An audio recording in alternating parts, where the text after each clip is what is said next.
Al-Mulk. Sourate 67. 30 versets.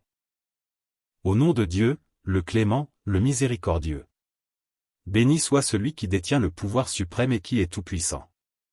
Qui a créé la mort et la vie pour vous éprouver et connaître ceux d'entre vous qui se conduisent le mieux. C'est lui le tout-puissant, le tout-clément.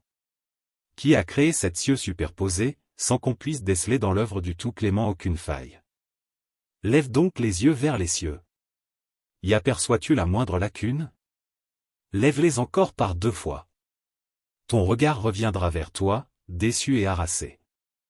Nous avons orné le ciel le plus proche de luminaires dont nous faisons des projectiles pour lapider les démons auxquels nous avons préparé le supplice de l'enfer.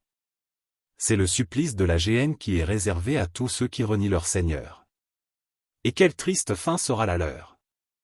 Quand ils y seront précipités, ils entendront les sanglots des damnés au milieu du bouillonnement de l'enfer.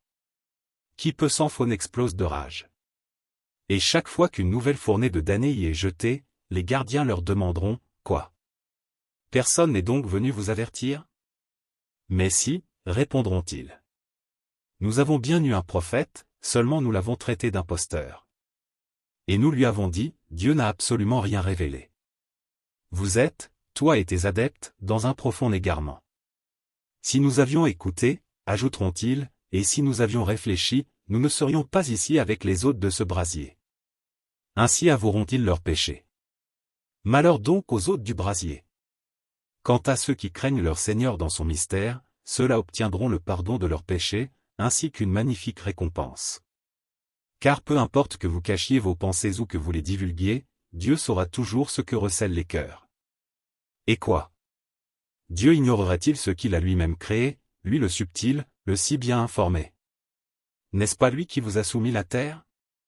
Parcourez donc ces grandes étendues et mangez de ce que Dieu vous a octroyé. C'est vers lui que se fera votre retour. Êtes-vous sûr que celui qui est au ciel ne vous fera pas engloutir par la terre, lorsque celle-ci se mettra à trembler sous vos pieds? Êtes-vous sûr que celui qui est au ciel ne déchaînera pas contre vous une tempête de pierre? Peut-être comprendrez-vous alors le sens de mes avertissements.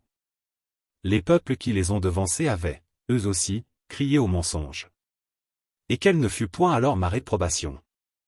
N'ont-ils jamais observé les oiseaux planer au-dessus de leur tête, déployant et reployant leurs ailes sans rien qui les soutienne, hormis le miséricordieux qui veille sur toutes choses? Qui donc en dehors du miséricordieux peut vous servir d'armée et vous soutenir? En vérité, les négateurs nagent dans l'illusion et le leurre. Qui vous assurerait votre subsistance, si Dieu venait à la retenir? Et, cependant, les impies s'obstinent dans leur arrogance et dans leur haine. Quel est le mieux guidé? Est-ce celui qui va tête baissée ou celui qui marche redressé sur une voie de rectitude? Dis, c'est Dieu qui vous a créé, vous a donné l'ouïe, la vue et l'intelligence, mais vous lui en êtes rarement reconnaissant. Dis, c'est lui qui vous a répandu sur la terre, et c'est devant lui que vous comparaîtrez un jour. Quand donc se réalisera cette promesse, si vous êtes sincères, demandent les infidèles. Réponds-leur, Dieu seul le sait. Ma mission se limite à vous avertir avec clarté. Mais quand les impies seront mis en face du châtiment, leurs visages seront horrifiés. On leur dira alors, c'est pourtant ce que vous réclamiez. Dis-leur, réfléchissez bien. Que Dieu me fasse périr moi et mes compagnons, ou qu'il nous fasse miséricorde, qui protégera alors les négateurs d'un châtiment douloureux? Dis-leur encore, c'est lui le tout clément en qui nous croyons et en qui nous plaçons notre confiance. Vous saurez bientôt qui de nous est dans un égarement évident. Dis-leur enfin, réfléchissez bien.